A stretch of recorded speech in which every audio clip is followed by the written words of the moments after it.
and sorry I can't be with you all today, but look forward to sharing some thoughts from the CIA and from the world of chefs and cooks about our urgent imperatives at the nexus of food, health, and sustainability.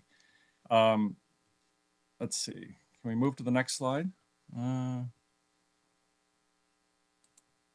There we are. For those of you that don't know the CIA, just quickly, this is our main campus in Hyde Park, New York. We have two branch campuses in Napa Valley. This is in St. Helena. This is our campus in Napa. We have campuses in Texas and Singapore, about 3,500 students in our degree programs, associate, bachelor's, and master's programs, and we work with various initiatives all over the world. But in addition to our degree programs, over the last 25 years, we've created a portfolio of leadership initiatives to support innovation and drive positive impact around health and sustainability. So one of them, just to give you an example of some of our work, this is Healthy Kitchens, Healthy Lives, which we do with Harvard T.H. Chan School of Public Health. Every February, we welcome about 450 physicians and senior healthcare leaders to the Napa Valley. The conference now sells out 7-8 months in advance. To really look at, as we know, there's not a lot of nutrition in medical schools, unfortunately, but it's a chance for physicians to get into, not only learn the latest science on nutrition, but to get into the kitchen and really understand what it takes to make, delicious, healthy, sustainable food. Sounds like what I missed at lunch. And then another partnership that we have also with Harvard is called our Menus of Change initiative. And this is actually a whole ecosystem of leadership initiatives. The tagline sort of says it all. It's the business of healthy, sustainable, delicious food choices. You can come up with all kinds of ideas to deliver healthy, sustainable, delicious food. But for the food industry, if you can't make a profit out of it, if you can't be financially sustainable, it doesn't work, right? And so this is something that we do. And then we've been able to very effectively drive impact based on the Menus of Change evidence-based foundation through our Menus of Change University Research Collaborative, which is a joint partnership between the CIA and Stanford Prevention Research Center and Stanford Dining, which now includes 80 colleges and universities. And I encourage you to Google, look up all these initiatives if you want to learn more, Menus of Change University Research Collaborative, and you can see the kind of research we're doing, operational research, bringing the world of academic research together with the practicalities, the translation around healthy, sustainable food service. So be sure and check that out. So one of the things we did with Menus to Change was to create 24 principles of healthy, sustainable menus, which is to say, if you're a chef, if you're an operator, and you want to sort of assess how you're doing, on the left side, these are important principles for operations, and on the right side, these are important principles in terms of guiding menu development, food sourcing, what you emphasize in your food choices.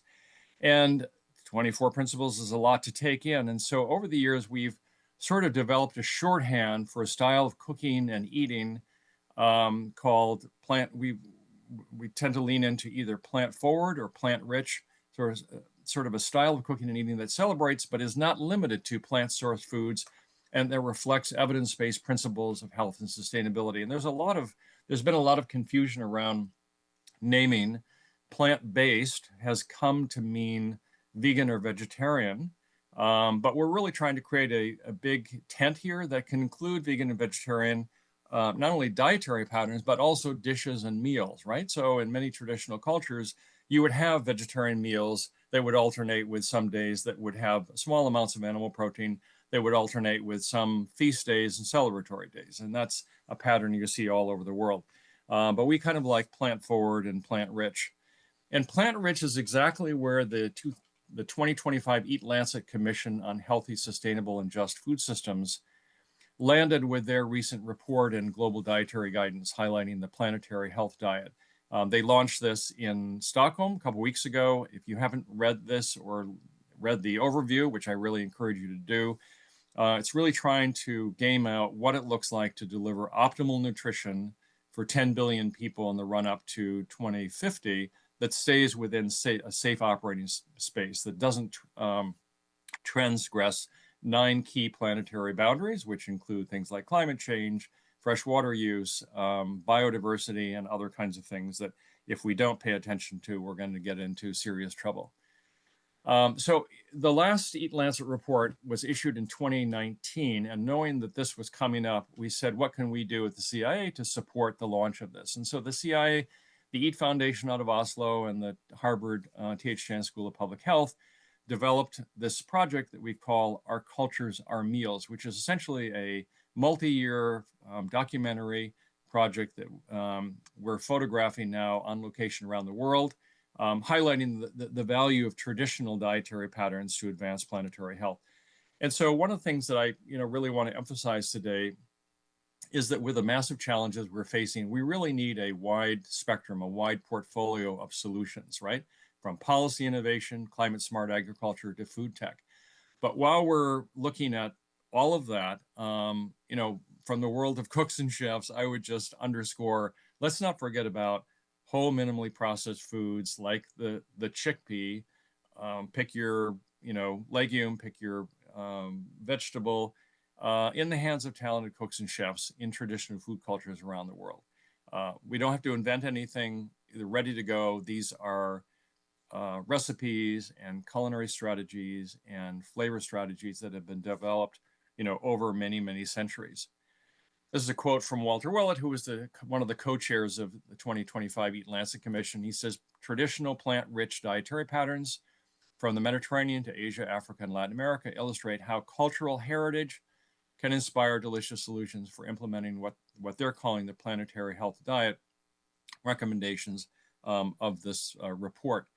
And so this is one of the 2 countries that we profiled. This is all online. You can go to the Eat Lancet website, or you can go to the Menus of Change website and access this project. And so this was filmed entirely in the region of Messenia in the Peloponnese in Greece. And Greece is a really interesting case study because it represents a world cultural heritage of plant-rich inspiration, and it was shaped by a number of interesting factors. I mean, Greece is mostly mountainous. It's a semi-arid climate. It's not really conducive to large-scale animal agriculture, and on top of that, they had a heritage of Orthodox traditions that restricted animal protein consumption roughly for half the year. And so that if you imagine that the cooks over the centuries in Greece, trying to feed their families, trying to make really delicious food, if those are the restrictions you're working with, you develop really, really good strategies. And so there's an amazing repertoire of not only foods that use small amounts of animal protein, but absolutely vegan and vegetarian dishes in Greece. And they have their celebratory days as well. But Greece is a really interesting country to look at. So this is a shot of all of the plant-sourced ingredients on the Greek table, a lot to work with there as a cook. And this is an example. The other thing we want to do is to show what meal patterns look like, because there are lots of cookbooks on Greeks and Greek recipes and photographs of Greek dishes, but how does it come together in a meal? So here's an example of a meal with braised chickpeas, some small fried fish, a little bit of roasted eggplant, and a pita stuffed with probably spinach in this case, some fruit, a little bit of yogurt, and so that makes for a very nice meal for 5-6 family members and friends. This is another example with a soup with mussels and vegetables, the makings of a salad. On the lower right, a braised dish of green beans and tomatoes, slowly braised in olive oil. This was shot at a taverna in the mountains above Kalamata. But again, this is just an incredible spread of vegetables and pulses, right? A little bit of meat at the back there, but each person would probably get 1 to 2 ounces of animal protein. Well, there's a little bit of feta cheese there as well, but mostly foods from plant sources at a meal like this. This is what the Greeks call horta, which is wild greens gathered in the mountains, various wild greens mixed together, boiled, and then tossed with olive oil, a little bit of lemon, salt, and pepper. It's absolutely incredible. Very sweet taste, no sugar, and some barley rusks over there. This is a quote I really love from my friend Antonio Tricopoulou, who was one of the early researchers on the Mediterranean diet. And she told me a few years ago, she said, I hear many comments from health professionals that have been coming to me over the years. She said that somehow we Greeks just naturally like to eat a lot of vegetables. And I had to explain that we don't love vegetables any more than you do.